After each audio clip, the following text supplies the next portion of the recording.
Yo tout le monde, c'est Zomka. Aujourd'hui on se retrouve pour une nouvelle vidéo sur Clash Royale. Enfin, Clash Royale ça va juste être un petit fond.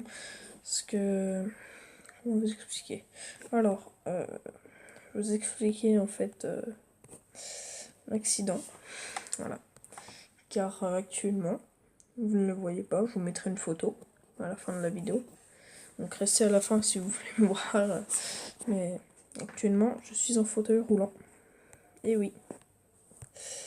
Donc je fais cette petite vidéo pour vous expliquer qu'est-ce qui s'est passé et pourquoi je suis dans le fauteuil. Alors, comment dire, j'étais partie avec mon oncle et ma tante et mes parents un week-end au ski. Quand on était, ce qu'ils connaissaient, ils avaient une amie.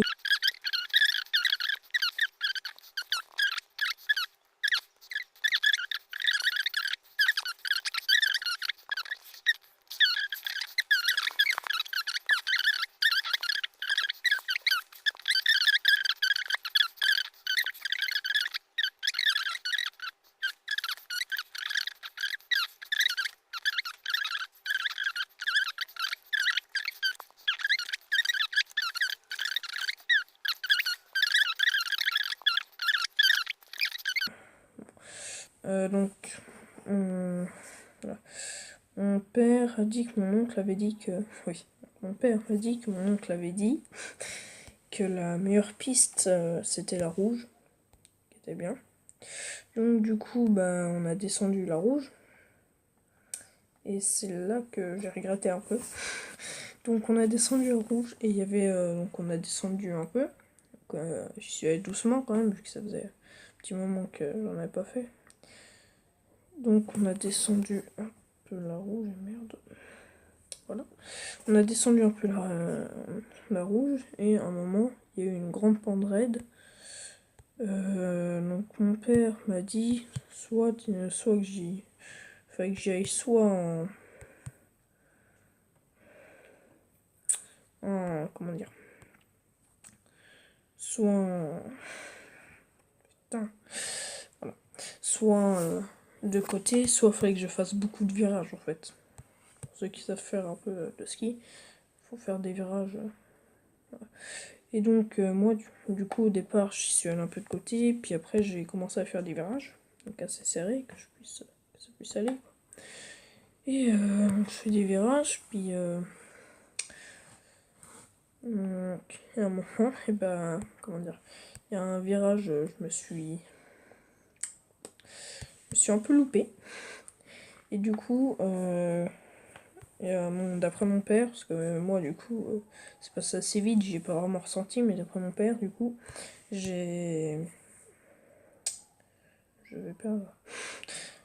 D'après mon père, j'en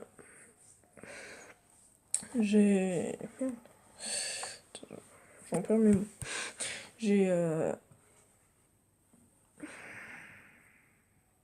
Voilà, égalité. J'ai fait une galipette apparemment. Voilà, puis donc j'ai mon ski qui s'est détaché apparemment de ma jambe gauche et l'autre ski de la jambe droite. Donc je me suis quand je me suis remis du choc, enfin non, quand je me suis en quelque sorte réveillée, parce que j'étais pas inconscient, mais voilà, pendant le choc, j'ai pas trop compris ce qui se passait. Quand ma chute a fini, j'avais hyper mal à la jambe gauche, entre la cheville et le tibia, et j'avais envie de vomir. Donc je suis restée allongée parce que j'arrivais pas à bouger ma jambe.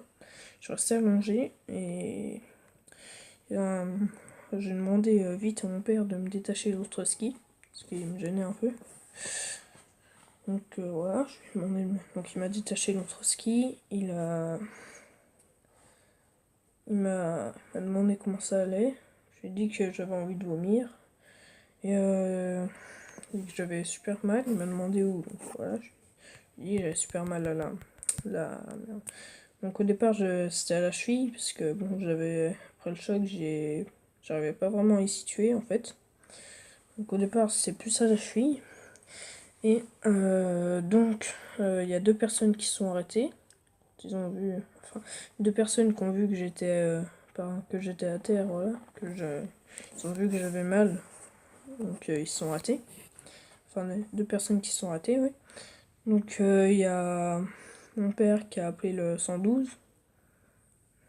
Oh putain, mon père il a appelé 112 et oh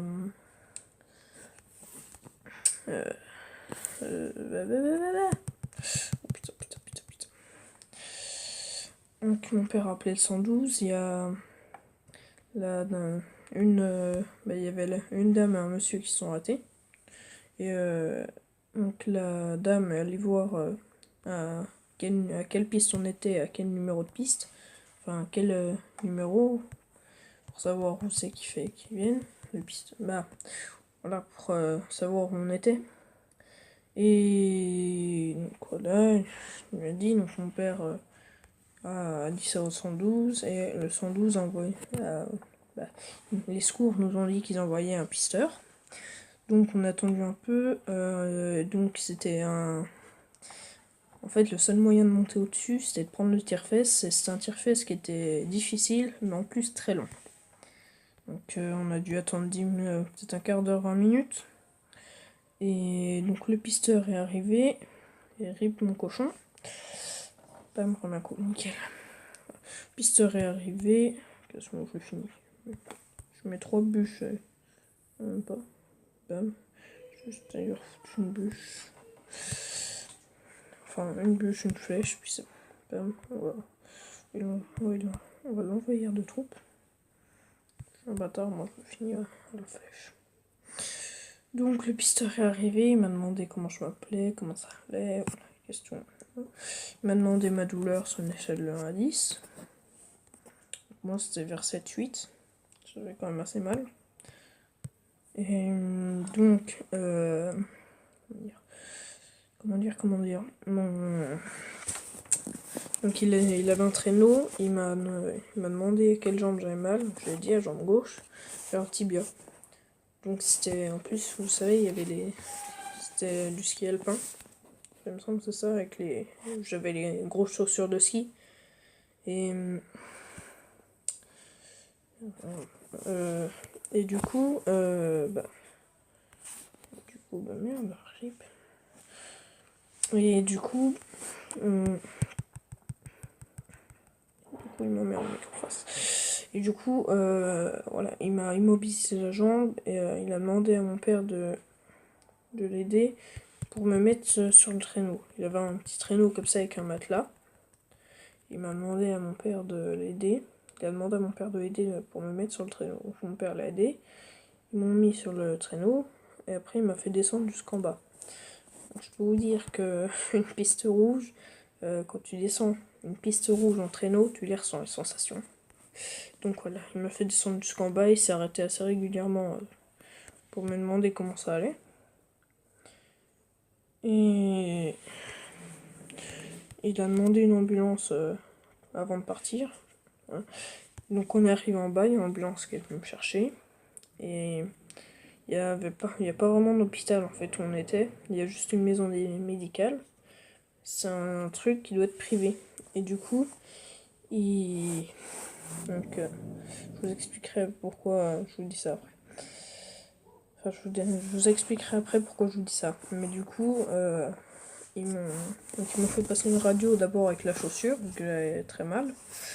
Et ils ont pu constater une fracture du tibia.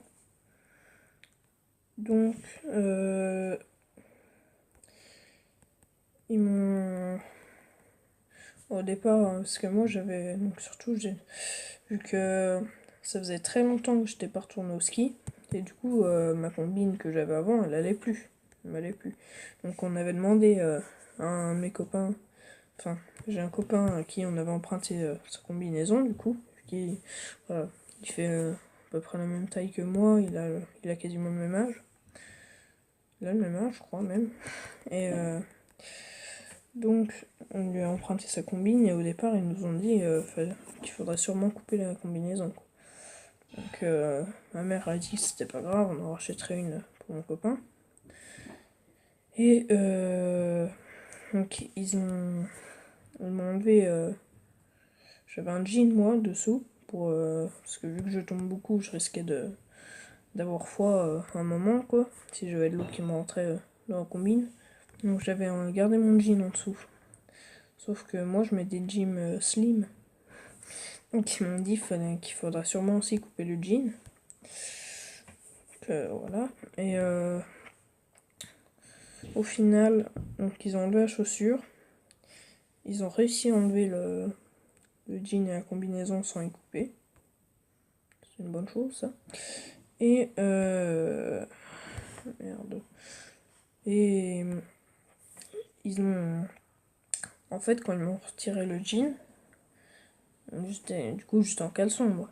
Mais ils ont vu que j'avais ça avait énormément gonflé.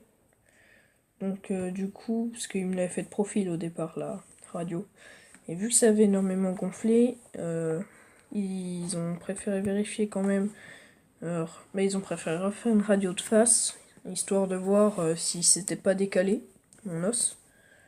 Donc on a refait une radio de face 2 fois. Et non, c'est bon, c'était pas décalé, il y avait juste... C'était juste de l'œdème. Donc voilà, en gros, c'est par rapport... il me semble que c'est par rapport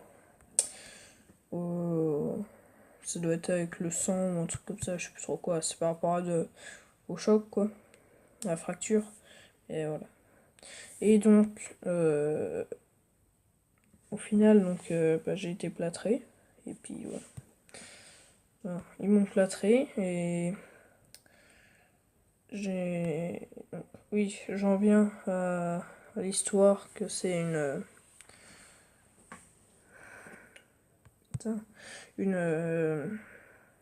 j'en reviens à l'histoire que c'est...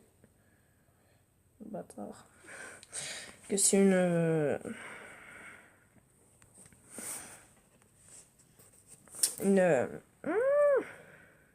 maison médicale, voilà, que ça doit être privé. Parce que du coup, ils nous ont demandé en fait de racheter ce qu'ils avaient utilisé pour faire mon plâtre. Et donc, on est allé racheter, puis voilà. Du coup, j'en ai un peu chié parce que au départ, mes parents ils devaient me porter. Ils devaient me porter pour que je puisse me déplacer. Donc, ma mère allait me chercher parce que elle m'avait prescrit, la médecin, elle m'a prescrit une paire de béquilles et un fauteuil. Et donc du coup, ma mère allait prendre la paire de béquilles. Et le lundi, je suis restée chez mes grands-parents. Elle allait me chercher un fauteuil vers où j'habitais. Parce qu'on n'allait pas retourner à 3h30 de chez nous pour y redonner un fauteuil après revenir, quoi. Ça allait être le bordel. Et du coup, et ben voilà, je suis en fauteuil. Tout simplement. Donc c'est chiant mais pas chiant. C'est chiant mais en même temps ça va parce que c'est un peu crevant si tu déplaces beaucoup. Après sinon ça va parce que par rapport aux béquilles ça va franchement. Parce que les béquilles c'est extrêmement pénible. Vu que voilà, t'es toujours sur le même pied, t'es toujours debout, voilà. Je trouve que c'est beaucoup plus pratique ça que les béquilles. Et donc, du coup je suis en fauteuil. J'ai un pied qui prend énormément de place. Et le problème c'est que dans mon collège il n'y avait pas d'ascenseur dans le bâtiment où j'ai quasiment tous mes cours. Il n'y a qu'un ascenseur dans l'autre bâtiment. Et puis au final, voilà, ils ont adapté. En fait, il y a 3 salles qui sont en bas, dans le bâtiment principal. Ils ont mis ils ont déplacé les cours dans les salles du bas, quoi. Après, donc voilà, et c'est juste pour vous expliquer un peu ce qui s'est passé. Et moi, je vous dis à bientôt. C'était Zonka. Ciao.